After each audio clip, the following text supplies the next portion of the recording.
ഒരു പ്രധാനപ്പെട്ട റിപ്പോർട്ടിൽ നമുക്ക് ആദ്യം കിടക്കാം.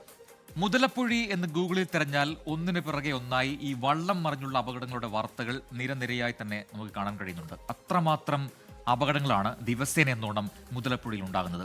കഴിഞ്ഞ ഒരാഴ്ചക്കിടെ മാത്രം 7 അപകടങ്ങളാണ് അവിടെ ഉണ്ടായത്. വർഷങ്ങളായി ഇവിടുത്തുകാരുടെ ദുരിതമാണ് ഇതെങ്കിലും ഇപ്പോൾ ഈ മണ്ണ് മൂടി പൊടിയടഞ്ഞതിന് പിന്നാലെയാണ് സ്ഥിതി ഇത്രയധികം രൂക്ഷമായത്. മുതലപ്പൊഴിയെ അന്നാട്ടുകാർ മരണപ്പൊഴി എന്നുകൂടിയാണ് വിളിക്കുന്നത്. ജീവിതത്തിന്റെ രണ്ടറ്റം കൂട്ടിമുട്ടിക്കാൻ കടലിലേക്ക് ഇറങ്ങുന്ന മനുഷ്യർ തിരിച്ചു വരുമെന്ന് ഒരു ഉറപ്പും ലഭിക്കാത്ത ഇടമായി മുതലപ്പൊഴി മാറിയിട്ട് വർഷങ്ങളായി. മുതലപ്പൊഴിയിൽ വള്ളം മറിഞ്ഞ അപകടം എന്നത് ഇപ്പോൾ ഒരു വാർത്ത പോലുമല്ലാതായി. എല്ലാ ദിവസവും സംഭവിക്കുന്ന അപകടം കണ്ട് നിസ്സഹായരായി നോക്കി നിൽക്കാനേ അവിടത്തുകാർക്ക് കഴിയുന്നുള്ളൂ. പൂന്ത്ര സ്വദേശി ആന്റണിയുടെ ഉടമസ്ഥതയിലുള്ള വള്ളമാണ് ഇന്ന് മറിഞ്ഞത്. ശക്തമായ തിരയിൽപ്പെട്ടാണ് വള്ളം മറിഞ്ഞത്. വള്ളത്തിലുണ്ടായിരുന്ന 2 പേരെ രക്ഷപ്പെടുത്തി.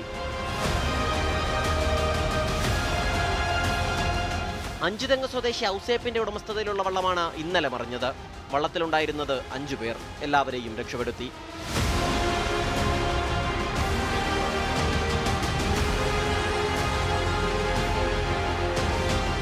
ഈ മാസം 4-നും 5-നും ഉണ്ടായി ഓരോ അപകടങ്ങൾ വീതം.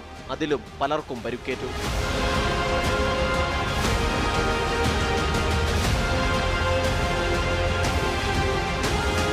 വർഷങ്ങളായി മുതലപ്പൊഴിക്കാരുടെ ദുരവസ്ഥയാണിത്. അതിനിടയിലാണ് ഇരുട്ടടി പോലെ പൊഴി മണൽ മൂടിയത്.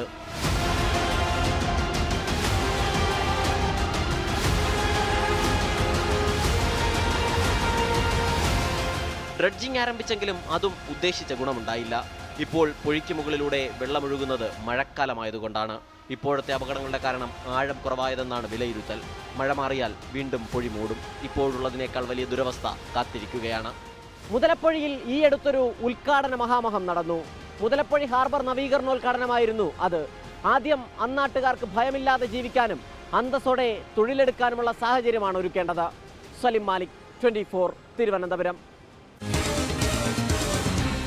പൊതുജനം കഴുതയല്ല സാർ,